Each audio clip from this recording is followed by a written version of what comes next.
ಗುಜರಾತ್ ಬಿಲ್ಕಿಸೋ ಬಾನೋ ಅತ್ಯಾಚಾರ ಪ್ರಕರಣ, ಗುಜರಾತ್ ಚುನಾವಣೆಯಲ್ಲಿ ಲಾಭ ಪಡೆಯಲು ಮತ್ತು ಮುಸ್ಲಿಮರ ಮೇಲೆ ದೌರ್ಜನ್ಯ ನಡೆಸುವವರ ಜೊತೆ ನಾವಿದ್ದೇವೆ ಎಂದು ತೋರಿಸುವ ಉದ್ದೇಶದಿಂದ 2022ರ ಗುಜರಾತ್ ನರಮೇಧದ ಸಂದರ್ಭದಲ್ಲಿ ಬಿಲ್ಕಿಸ್ ಬಾನೋವನ್ನು ಅತ್ಯಾಚಾರ ಮಾಡಿ ಮಾತ್ರವಲ್ಲ ಆಕೆಯ ಕುಟುಂಬದ 13 ಮಂದಿಯನ್ನು ಬರ್ಬರವಾಗಿ ಕೊಂದಿದ್ದ ಆರೋಪ. ಅನಂತರ ಆ ಆರೋಪ ಸಾಬೀತಾಗಿ ಜೀವಾವಧಿ ಶಿಕ್ಷೆಗೆ ಗುರಿಯಾಗಿದ್ದು ಸಂಘ ಪರಿವಾರದ RSSನ ಹಿನ್ನೆಲೆ ಇದ್ದ 11 ಮಂದಿ ಅಪರಾಧಿಗಳು. ಈ 11 ಮಂದಿ ಅಪರಾಧಿಗಳನ್ನು ಗುಜರಾತ್ ಸರ್ಕಾರ ಸಂಸ್ಕಾರವಂತ ಸನ್ನಡತೆಯ ಬ್ರಾಹ್ಮಣರು ಎಂದು ಹೇಳಿಕೊಂಡು ಬಿಡುಗಡೆ ಮಾಡಿತ್ತು. ಇಂತಹ ನೀಚ ನಿರ್ಧಾರ ಕೈಗೊಳ್ಳುವಲ್ಲಿ ಪ್ರಮುಖ ಪಾತ್ರ ವಹಿಸಿದ್ದು ಬೇರೆ ಯಾರೂ ಅಲ್ಲ, ಸ್ವತಃ ಈ ದೇಶದ ಪ್ರಧಾನಿ ನರೇಂದ್ರ ಮೋದಿ ಹಾಗೂ ಗೃಹ ಮಂತ್ರಿ ಅಮಿತ್ ಶಾ.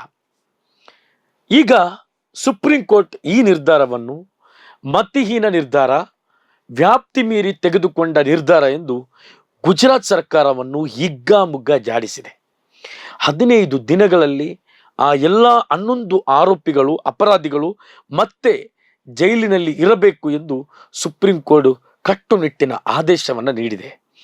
ಸುಪ್ರೀಂ ಕೋರ್ಟ್ನ ಈ ಚಾಟಿ ಗುಜರಾತ್ ಸರ್ಕಾರಕ್ಕೆ ಬೀಸಿದ್ದಾದರೂ ಇಂತಹ ನೀಚ ನಿರ್ಧಾರ ತೆಗೆದುಕೊಂಡ ಮೋದಿಗೆ ಇದು ಅನ್ವಯವಾಗುತ್ತದೆ.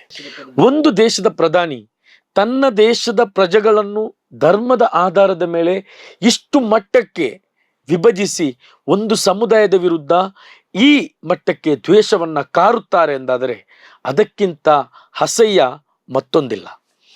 ಮೋದಿಯವರಿಗೆ ಮಾನ ಮರ್ಯಾದೆ ಇದ್ದಿದ್ರೆ ಈ ಆದೇಶ ಬಂದ ನಂತರ ತಮ್ಮ ಸ್ಥಾನಕ್ಕೆ ರಾಜೀನಾಮೆ ಕೊಟ್ಟು ತೊಲಗಬೇಕಿತ್ತು. ಕನಿಷ್ಠ ದೇಶದ ಜನರ ಕ್ಷಮೆಯನ್ನಾದರೂ ಕೇಳಬೇಕಿತ್ತು. ಅದು ಯಾವುದನ್ನು ಮಾಡದೆ ರಾಮ ಮಂದಿರ ಜಪ ಮಾಡುತ್ತಾ ಜನರನ್ನು ಮಂಗ ಮಾಡುವುದರಲ್ಲಿ ಮೋದಿಯವರು ಬ್ಯುಸಿಯಾಗಿದ್ದಾರೆ. ಮತ್ತೆ ಜೈಲು ಸೇರಬೇಕಿದ್ದ ಆ 11 ಮಂದಿ ಕ್ರೂರ ಅಪರಾಧಿಗಳಲ್ಲಿ 9 ಜನ ಈಗ ನಾಪತ್ತೆಯಾಗಿದ್ದಾರೆ. ಇದು ಕೂಡ ಸಂಸ್ಕಾರವಂತ ಸನ್ನಡತೆಯ ಬ್ರಾಹ್ಮಣರ ಗುಣಗಳಲ್ಲಿ ಒಂದೇ ಎಂದು ನಾವು ಕೇಳಬೇಕಾಗುತ್ತೆ. ನಾಚಿಕೆಯಾಗಬೇಕು ಇವರಿಗೆ ಮತ್ತು ಇವರನ್ನು ರಕ್ಷಿಸಲು ನಿಂತಿರುವ ಸರ್ಕಾರಕ್ಕೆ. ಇನ್ನು ಈ 9 ಮಂದಿ ಎಷ್ಟು ಹುಡುಕಿದರೂ ಸಿಗಲಿಲ್ಲ ಎಂದು ಕತೆ ಕಟ್ಟಿ ಅವರನ್ನು ಆರಾಮವಾಗಿ ಬದುಕಲು ಬಿಟ್ಟು ಬಿಡುತ್ತಾರೆ.